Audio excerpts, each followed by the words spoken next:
And that's kind of the thing about like your style. Like it's like so technical. It's like something you don't traditionally see in in Germany much, or like in your group like that technical. So like, do you like, how did you, because you definitely stand out amongst like that, which like your particular style. So like, did you have like any guys in particular who you like looked up to, like, oh, these are like, this is influence of the textile, or? Dude, we need another one to start this. It's too much. Let her rip. Yeah, way too many names to name it. It started among early beginnings, but one of the major influences when I started, when I saw my first switch ups. I'm a late bloomer, first of all. Like my first video was Killer Boots, but I restarted. Uncloned? Killer Boots. Oh, Killer Boots. Yeah, way too late. I started warbirding pretty early, maybe pretty early, 2001 or something. But I saw my first. I was a sub-up kiddie until I got to know the culture. It was already almost too late. So my first video was I saw somewhere Killer Boots, and then I restarted the history kind of. Yeah. I'm a nerd. I get all the videos from my homies, all the VGs and everything, and seeing Hi-Fi and Be Unique, and even before this, seeing Coupe de Tarte and everything, and seeing the development was for me like more interesting than seeing the tricks itself. Yeah. And then it kind of happened naturally, like, okay, I see my first Sean Kelso switch up when he was young and hungry. Wasn't watching for his hands and just throwing it. I was like, wow, this looks like dancing. And then other people, like even before him, all the crazy rail dancers we had over the years. And it was like the first taste when I got into technical skating. And then when over the years the technical skating itself developed with all the clean skaters, Victor Arias is like water to me. It's unbelievable. He's never shaking. He's like in one of these thingies to check if the table is straight. It's crazy. And then like people like Richie Eisler who were putting technical skating on a switch normal level, which is not normal at all. I learned through the history, kind of learned through the present. Yeah, and try to make my own thingy for the future for myself, kind of. And this is how it all developed. But it was it's not like I just tried it and it happened. Yeah. So I'm a park kiddie, actually. Like, I'm dropping all this street footage, but no, people who following my Bockling Zoo stuff see most of the time in the week, I'm just skating the skate park. Just that one park you guys always skate. It kind of makes sense too. Like we do the same shit too. Yeah, heading out to the streets in a week, dangerous. Dangerous. Too much. The people don't like this. It seems like you have infinite skate spots too, because you put out a lot of edits, and you always mostly skating something different too. This is a mission. This is my favorite mission. You know the deal. Back in the day, it was always like if you had a big group, you're going to the same old spots, warming up, repeating tricks, trying new ones. This was like the process, and it was the same for me with my group, because it's hard to find new spots for a 5-head group, and most of the people, one guy likes this spot, the other one is more of a handrail guy, and then finding a spot that everybody skates, down rail, all ledge, and it's ended up a bit boring. And over the years, since I since good homies of mine quit rollerblading, personal reasons and stuff, I only have a small group, actually just my brother and Sven Ischen, a homie from another city. So now it's kind of easier, I can concentrate on spots. So what to do? Like, I'm really searching spots, I'm going on. Dude, it will be, now it's getting geeky, I'm going on Google Maps. Doing that serious stuff. Google Maps and searching for new buildings and then churches and stuff, and always like local homies, they are the heroes, they're always helping me out. Oh, again, I found something interesting, it's probably too crazy, but check this picture, I'm going there, checking it out.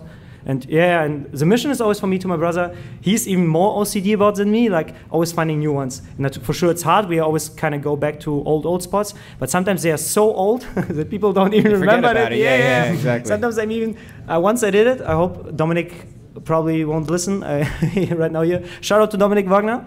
Shout out Dominic Wagner. We had him on earlier. Yesterday. This is like my funniest story with new spots findings. If you wait long enough, an old spot can be a brilliant new one.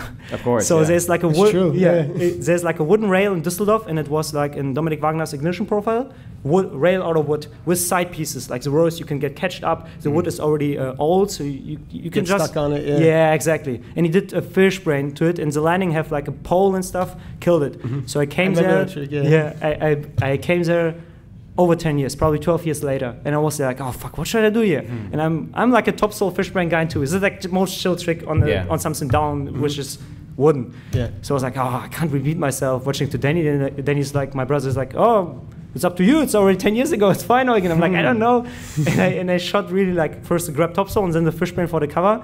And I was curious, but in the end, I met Dominic. Dominic's like, I love to see you doing this again, because it's been so long ago. So I think nowadays, like, that's true.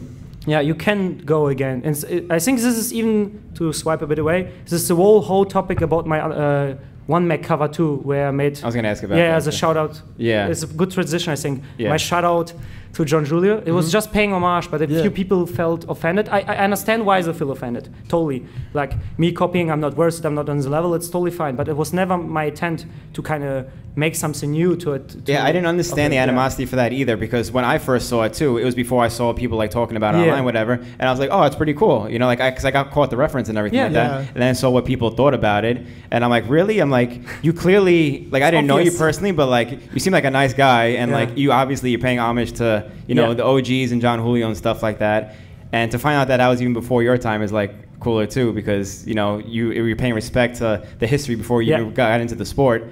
And obviously there was no offense to that, right? It was just like... It was just paying respect to one of the greatest we have, and one of the most stylish one. And I'm sure John like probably loved it. Yeah, he gave me even shout out and tagged me and everything. All was fine. It's just the core super core guys. Yeah, they kind of was like, oh, only Sagona himself is allowed to do it. See, but like, if I don't get that either. Yeah. Dude, it's all fine. I'm not even hating on them. I understand totally their opinion. But this is what I wanted, how I wanted to swipe from the old spot, new spot story. Yeah. I think it's possible. It just takes time, and it's even refreshing to remind, especially the newer generations. We have kids out there. That's true. I'm swapping too many topics. Sorry, guys. No, go for it. Yeah. I like that. We're New Yorkers. We talk fast too. So like, you talk fast also. I don't know if people could catch up. But this is like another main topic which is always in my mind. Like, we have a new upcoming and upgrowing generation, which is important, which will be probably the roots for the whole next things that will happen in rollerblading. Like Martin Denning, Marius Geile, and all the kids out there. And for sure, I'm not want them, push them into knowing their history. But when I grew up, I'm really glad that I kind of studied the old school videos, because it gave me a different point of view. First of all, then second, like, knowledge, and not like geeking out. I mean, like, knowledge. You really study. This is how Julio doing a topsoul. Before him, somebody did it like this and that. Oh, then they came with soyals, and then they started this switch up. Before, it would be hard to do the switch ups because nobody did soyals. So it kind of, the development is so important, and for sure history aspects too. Who was sponsored, all the companies and stuff. But I think it's important, like, knowing your history, and this is what I wanted to show with a picture. Like, I know not my history, but I know the history of rollerblading. I respect Julio a lot, and this is my homage. This was like the 23rd BMAC one, 23 on his. Was it John? Was John? Yeah, it was a John tag, and I put on the LeBron one. Was more of a joke. Yeah.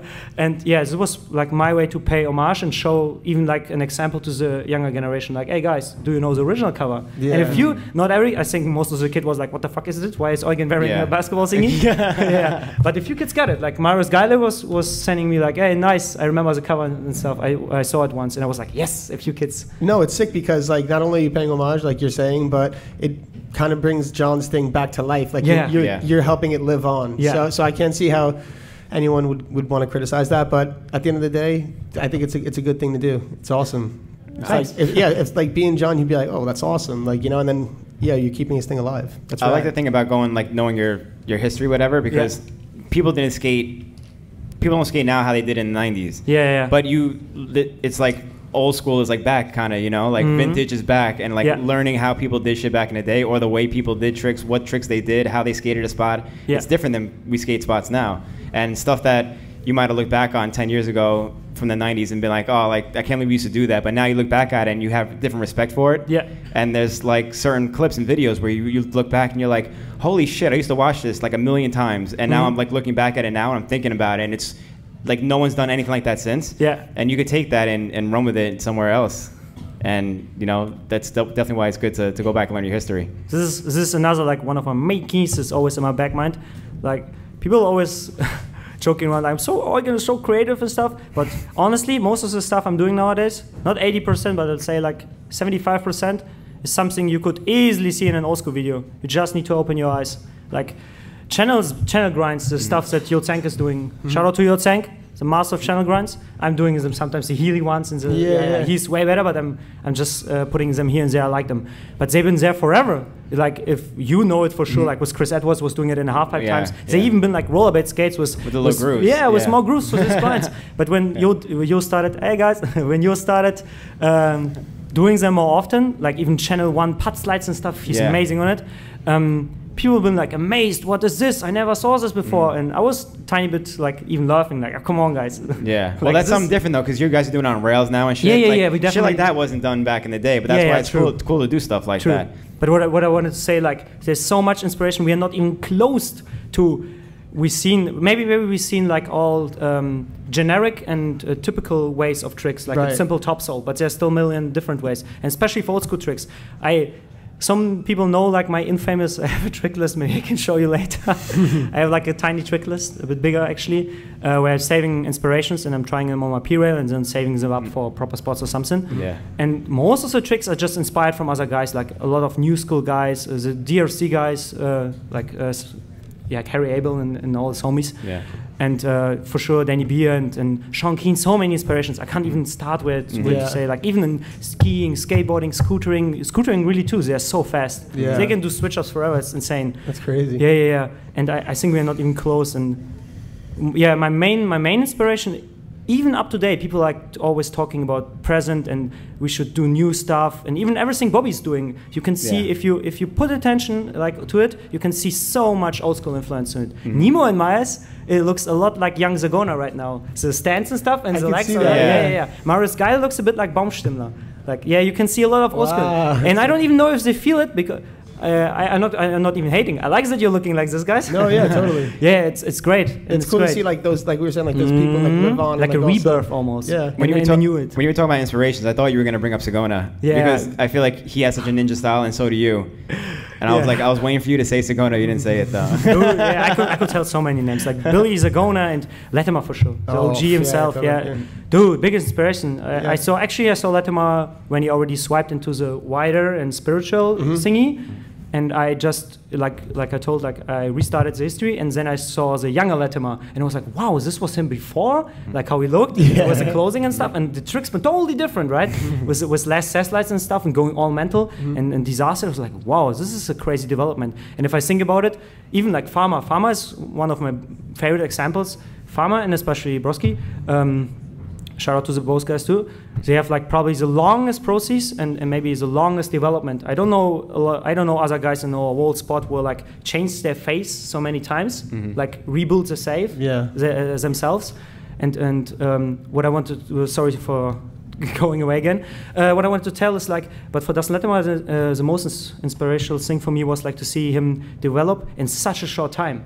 So in the early years, when the old school days was still up in Coupe de Tarte, and just in a few years he was getting into the whole spiritual thing. Mind game was almost dying off, him in Shadow, and he was already chilling and it was kind of off. But in this short time, for him it's just, I'm changing my skating a bit. But if I check how much it influenced my skating, and it took me, so I started, I don't know, 5 years after the last thing he dropped, and then it just started to influence me, and it still influenced me up to date. It's crazy. That is crazy. Yeah, and if I rethink about it, it's really, really crazy. That time I had a huge influence on me, and all the other guys for sure too. It's crazy, like how you're saying, like how like he changed so quick in so many parts. It was like at the time, like each part was like you got like a new Dustin. Yeah, exactly. Exactly. This is what I would say. New Dustin again.